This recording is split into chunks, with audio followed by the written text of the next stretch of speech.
우리 하나님 말씀 보겠습니다.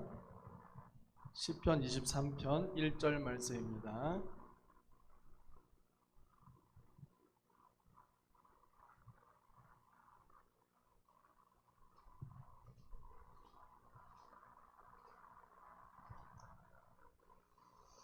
다 같이 봉독하겠습니다. 여호와는 나의 목자시니 내게 부족함이 없으리로다. 아멘.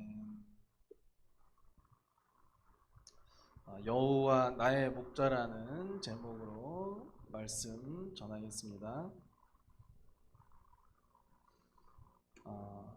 오늘 지난주에 이어서 시편 23편 같이 묵상하고 있는데 시편 23편 1절에 시작하면서부터 여호와는 나의 목자시니라는 표현을 하고 있습니다. 나의 목자. 목자라는 것은 나의 목자라고 표현한 것은 왜 목자라고 표현할까? 아마 우리를 양으로 비유하고 싶어서 목자라고 표현했을 것입니다. 왜 하필이면 많은 동물들 중에 양일까? 양이 어떤 특성을 지녔을까? 양의 여러 가지 특징이 있겠지만 양은 끝없는 보호가 필요한 동물이라고 합니다. 목자 없이 살 수 없는 것이 양입니다. 동물학자들에 의하면 인간이 양을 돌보지 않는다면 양은 지구상에서 가장 먼저 사라졌을 것이다, 이렇게 얘기한다고 합니다. 양은 목자의 돌봄을 꼭 필요로 하는 그런 특징이 있는 동물입니다. 또 양은 방향 감각이 없고 시력이 참 어둡습니다. 그리고 막 자기가 가고 싶은 대로 움직이려고 하는 그런 특성이 있고 왔다 갔다 하는 특성이 있어요. 그런 양들에게 더군다나 꼭 필요한 것이 당연히 목자일 것입니다. 그리고 양은 고집이 세고 참 어리석다고 합니다. 그래서 양의 그러한 습성을 보건대 참된 목자가 그 양을 이끌지 않는 이상 양은 정말 살 수 없는 그런 특징을 가진 것이 양인데, 그 양의 우리 인간을, 우리 인생을 비유해서 오늘 시편 23편 말씀을 시인 다윗이 고백하고 있는 것입니다.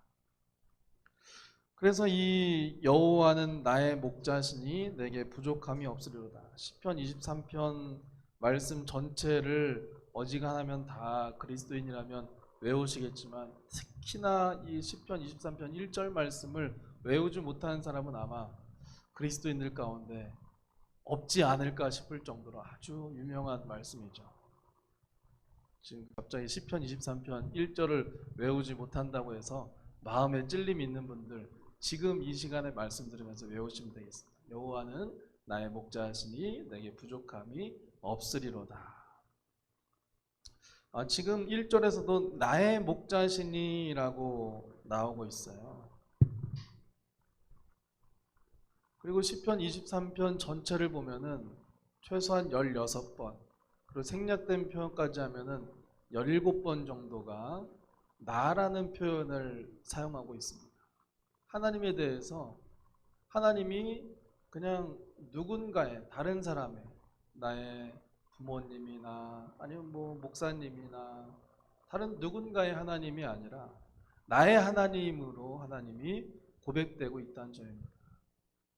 어떻게 보면은 하나님을, 여호와 하나님을 목자라고 표현하는 것이 굉장히 불경스러울 수 있습니다. 전능하신 하나님이고 창조주 하나님이시고 이 천하 만물 온 우주를 다스리시고 지금도 운행하시는 그 위대한 하나님을 목자, 당시 천한 직업 중 하나였던 목자에 비했다는 것이 어떻게 하나님을 목자에 비할 수 있는가 할 정도로 천하게 생각되지만, 사실은 그러기 위해서 목자라고 비유한 것은 당연히 아니죠. 양에게 가장 가까이 있고 꼭 필요한 사람, 바로 목자. 우리 인생에 꼭 필요한, 우리를 유일하게 이끌 수 있는 지도자, 우리를 유일하게 다스릴 수 있고 통치할 수 있고 사랑으로 보호할 수 있는 존재, 나랑 가장 가까이 있는 분, 나에게 없어서는 안 되는 존재 하나님을 설명하기 위해서 나의 목자라고, 여호와는 나의 목자라고 이렇게 시인이 고백하고 있는 것 같습니다. 그러면 우리가 이 시편 23편 1절에 대한 이런 생각을 한번 해봤으면 좋겠어요. 하나님이 나의 목자이기 때문에 내게 부족함이 없다고 하는 것일까? 아니면 내가 부족함이 없으니까 여호와를 나의 목자라고 하는 것일까? 비슷한 말 같지만, 말장난 같지만 앞에 이야기와 뒤에 이야기는 전혀 다른 내용입니다. 여호와가 나의 목자이기 때문에 내게 부족함이 없다고 한다면 이 세상의 모든 것이 다 결핍된다고 하더라도 하나님 한 분만 계시다면 나는 만족합니다 라는 훌륭한 신앙 고백이 될 것입니다. 그런데 내가 부족함이 없으니까 여호와를 나의 목자라고 한다면, 하나님이 내 필요를 채워주시니까 나의 목자시고, 하나님이 내 필요를 채우시지 않는다면 당신은 나의 목자가 아니고 필요 없습니다 라는 기복주의적인 신앙일 것입니다. 이 기복주의와 훌륭한 신앙 고백의 차이, 이 차이가 어디에 있습니까? 우리가 어디에 서야 되겠습니까? 기복주의자들의 습성, 채우는 자가 목자라는 그들의 생각에는 주님 한 분만이 자기 목자가 아니라 공급자로 그 누군가가 위장을 한다면 누구나 자신의 목자가 될 수 있다는 생각 아니겠습니까? 이스라엘 광야, 지금 여기에서 사실은 2절에 가면 나를 푸른 풀밭에 두이시며 하면서 푸른 풀밭, 푸른 초장을 우리가 상상하며 이 양들이 그곳에서 꼴을 먹고 있는 것으로 생각할 수 있지만, 이스라엘의 이 광야는 그런 푸른 풀밭이 깔려있는 그런 장소가 별로 없습니다. 황량한 사막과 같은 곳에서 겨우 양들이 먹을 수 있는 곳을 찾아가서 먹이고 또 물을 먹이고 하는 것이 목자의 일입니다. 그 황량한 곳에서 하나님 앞에 나의 목자라고, 그분이 나를 쉬게 하시고 평안한 길로 인도하시는 분이라는 이 고백이 어떻게 나올 수가 있겠습니까?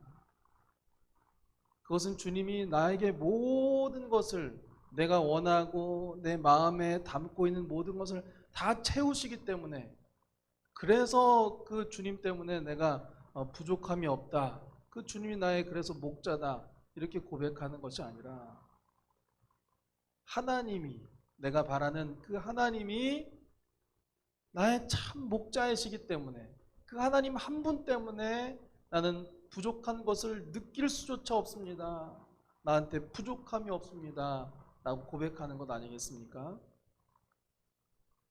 푸른 풀밭이 다 깔려있는 그런 나에게 너무나도 완벽한 환경을 준다고 해도 하나님이 안 계시면 나는 모든 것을 잃은 사람인 것이고, 아니면 이 황량한 사막과 같은 곳에 내가 서 있을지라도 그곳에 나만 있는 것이 아니라 하나님이 함께 하신다면, 나의 참 목자이신 하나님이 함께 하신다면 내게 부족함이 없습니다라고 고백할 수 있는 것, 그것이 바로 우리 그리스도인들의 정말 진심 어린 고백이 되어야 할 것입니다. 이 부족함이 없다는 표현은 이 자체가 사람들이 잘 사용하지 않는 표현입니다. 사람들은 저마다 자기 방식과 대안을 가지고 살아가죠. 내가 지금 충분히 뭔가를 갖추고 있어도, 나한테 뭔가 넘치게 무엇이 있다고 하더라도 내일을 생각하고 또 한 달 뒤, 1년 뒤를 생각하면서 결핍을 느끼는 것이 우리 인생입니다.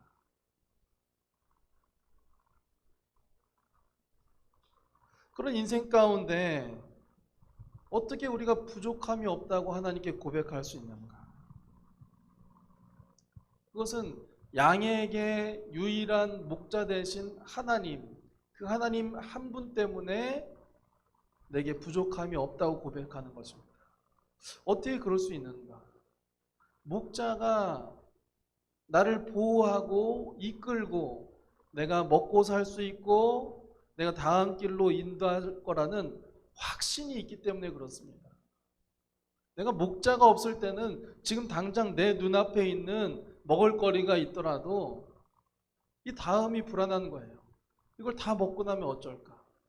그러나 우리 참 목자이신 주님, 우리 하나님이 나의 목자로 서 계시기만 한다면, 그 하나님 곁에 있으면 내 삶은 그 하나님이 책임져 줄 것이라는 고백인 것입니다. 하나님이 책임져 준다니까 내가 뭐 일을 하지 않아도 충분히 먹고 살 수 있고 내 삶은 그렇게 이제 더 이상 다른 일로 인해서 방해받지 않고 충분히 보장된 삶이다, 이런 것을 얘기하는 것이 아니죠.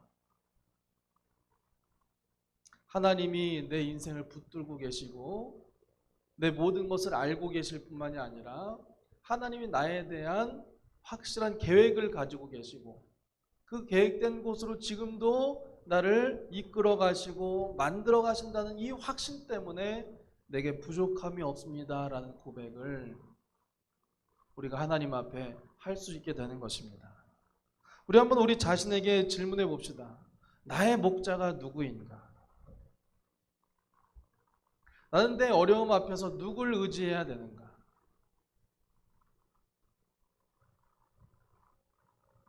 어려움이 생겼을 때 누구를 의지합니까? 내가 하나님을 나의 참 목자입니다, 주님만 나의 피난처시고 주님만 의지할 곳입니다 고백하지만 사실은 우리한테 다 또 다른 대안이 있지는 않습니까? 하나님이 도와주시지 않는다고 해도 병원이 있고, 하나님이 도와주시지 않는다고 해도 돈이 있고, 하나님이 도와주시지 않는다고 해도 어떤 사람이 있고, 우리에게 이런 많은 대안들, 어찌 보면 이 대안이 있어서 나는 그 대안 때문에 평안을 누리는 것 같지만 이 대안이 때로는 하나님과 우리 사이를 막는 장애물이 된다는 사실입니다. 사탄의 전략이 바로 거기 있습니다. 사탄은 우는 사자처럼 삼킬 자를 찾으러 다닌다고 말씀하고 있습니다. 베드로전서 5장 8절에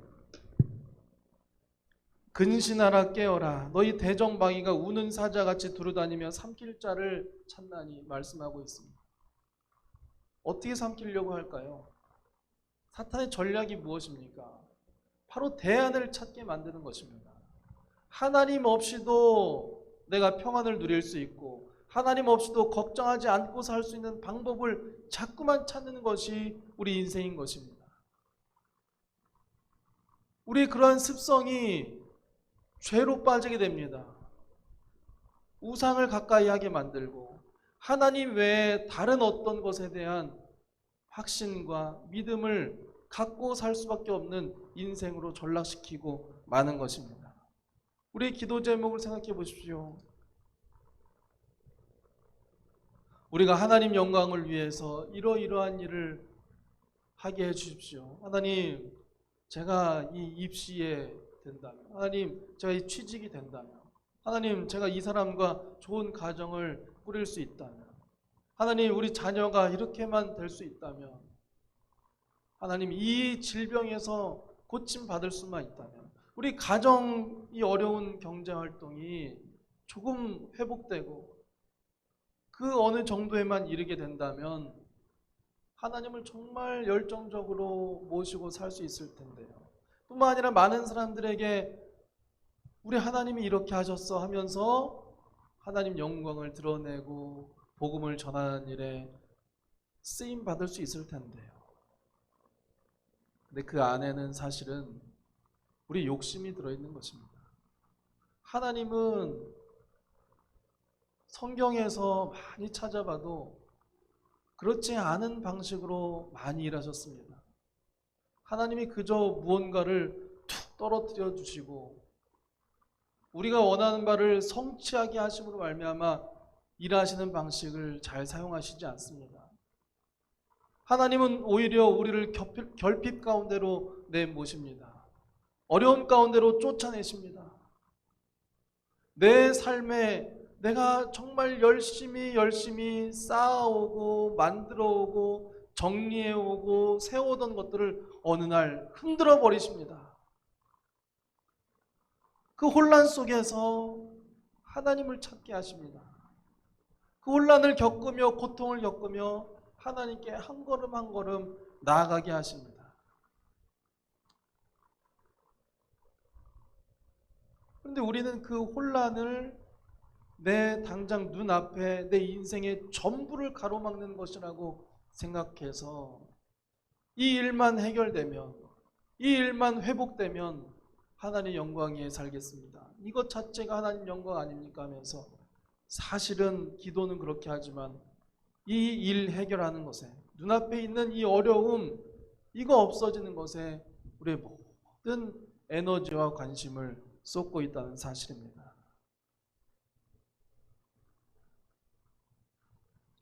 우리는 하나님만으로 만족하는 것이 마땅한데 사실은 하나님 없이도 만족할 수 있는 그 환경을 계속해서 욕심냈던 것입니다.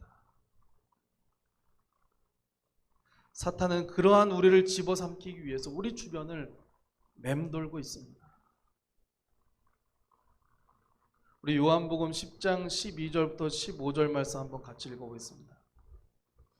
신약성경 요한복음 한번 성경책 같이 펼쳐서 보시겠습니다.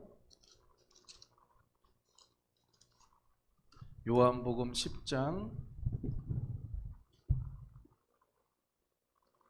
12절부터 15절까지 말씀입니다. 요한복음 10장 12절부터 15절까지 말씀입니다.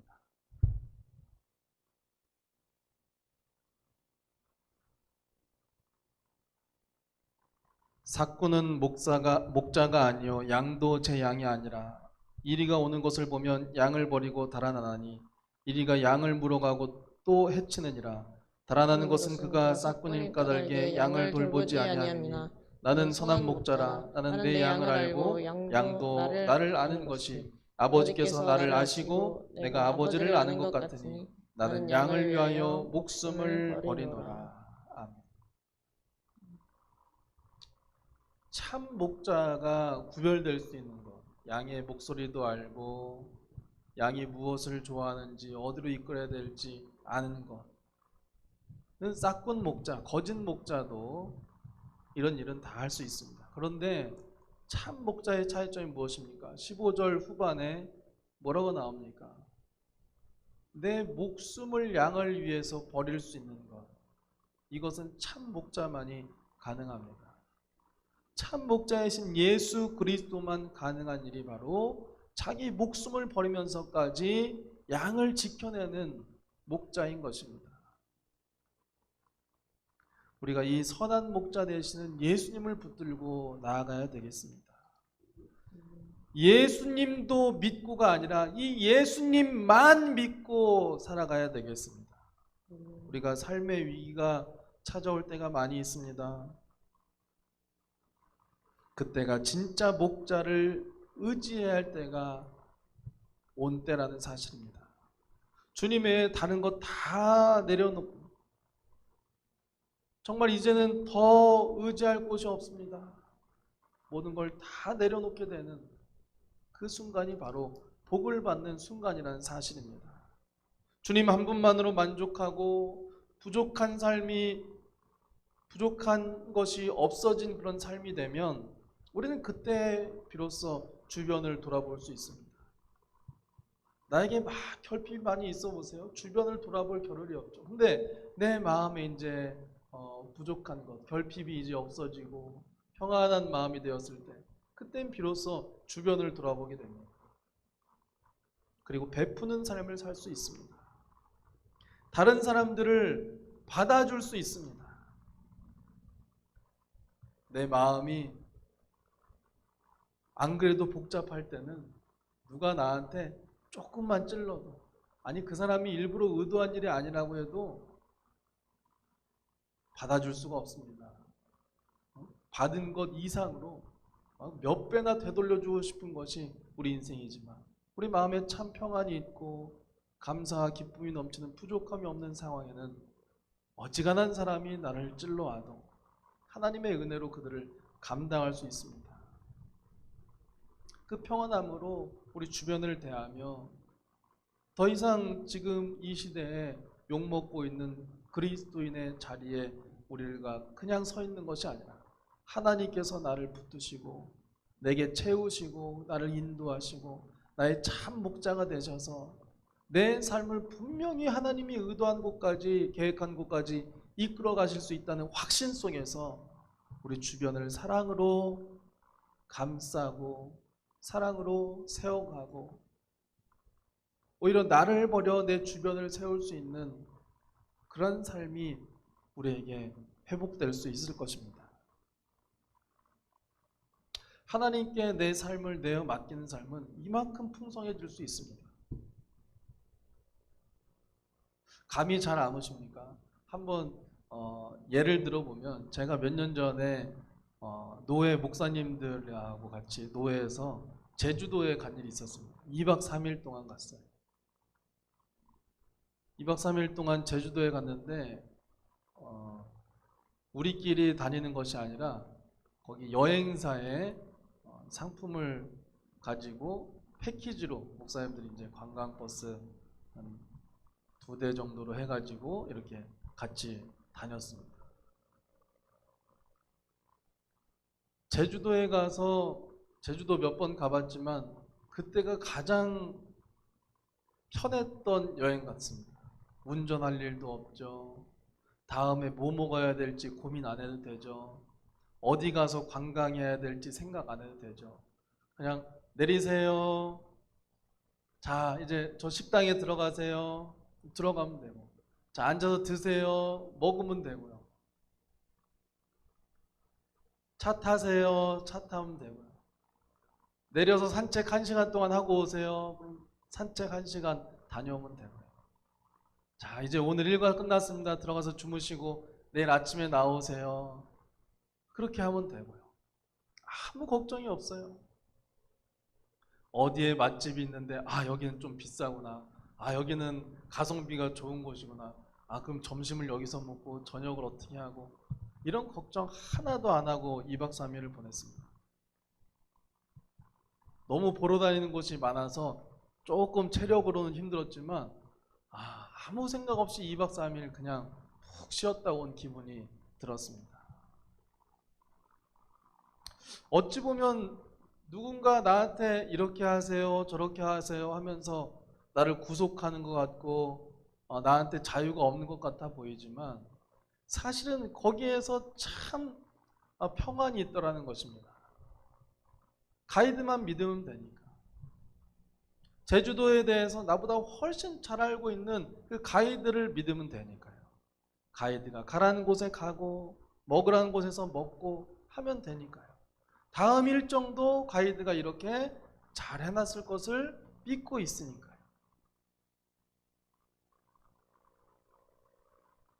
아무런 걱정 없이 심신의 평안을 누리는 그런 좋은 여행이 되었습니다.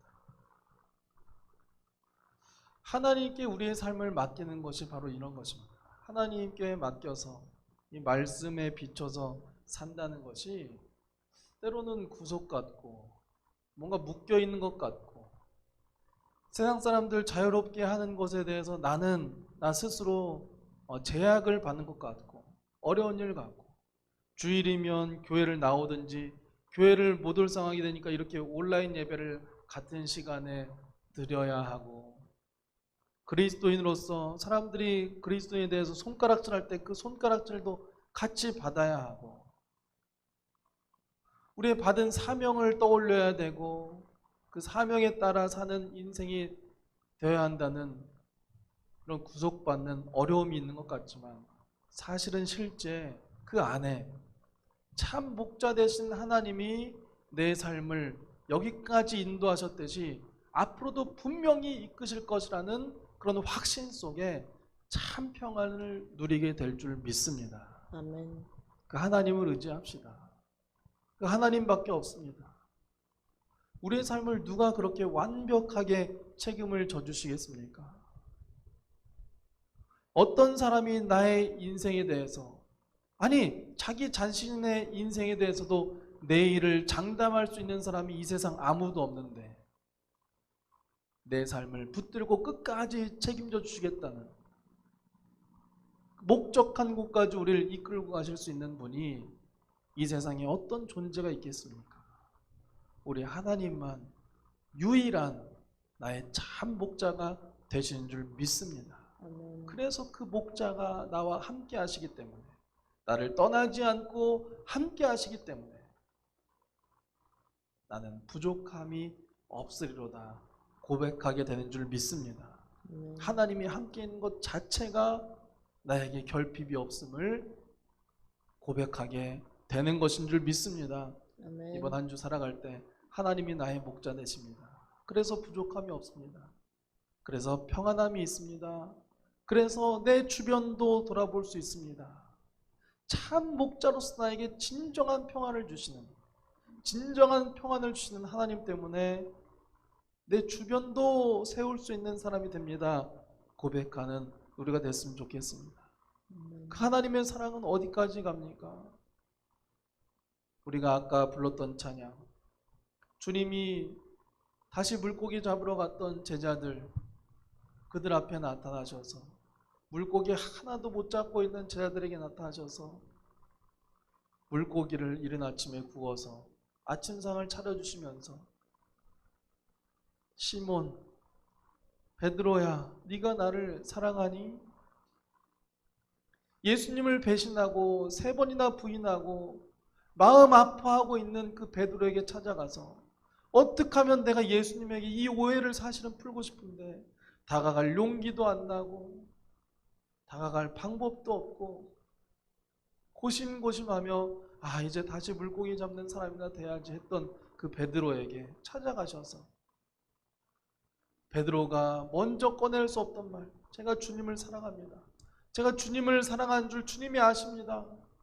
마음껏 3번이나 고백할 수 있도록 사랑으로 다가가신, 배신자임에도 불구하고 사랑으로 다가가셔서 주를 위해서 일생을 바칠 수 있는 사람으로 새롭게 하시는 그 예수님의 사랑, 오늘 그 사랑으로 우리에게 다가오시며 우리에게 다시 기회를 주시고 다시 주님의 사람으로 살 수 있도록 새로운 한 주를 공급하시는 분이 바로 우리 하나님이신 줄 믿습니다. 코로나가 몰려오고 떠나지 않고 여러 가지 어려움과 삶의 고민들이 우리 앞에 겹겹이 쌓여 있다고 할지라도 주님은 정말 그렇게 세심한 부분까지 찾아오셔서 우리 마음의 걸림까지 찾아오셔서 나를 살피시고 회복시키시고 붙드시고 주님이 작정한 곳까지 이끌어 가시는 주님이시라는 그 위대한 하나님, 유일한 하나님이 되신다는 고백 속에 우리 삶의 참 평안과 누림이 있게 될 줄 믿습니다. 아멘. 하나님께 우리 찬양으로 고백하면서 이번 한 주 주님 바라보며 살겠습니다 고백하는 우리 신앙이 됩시다.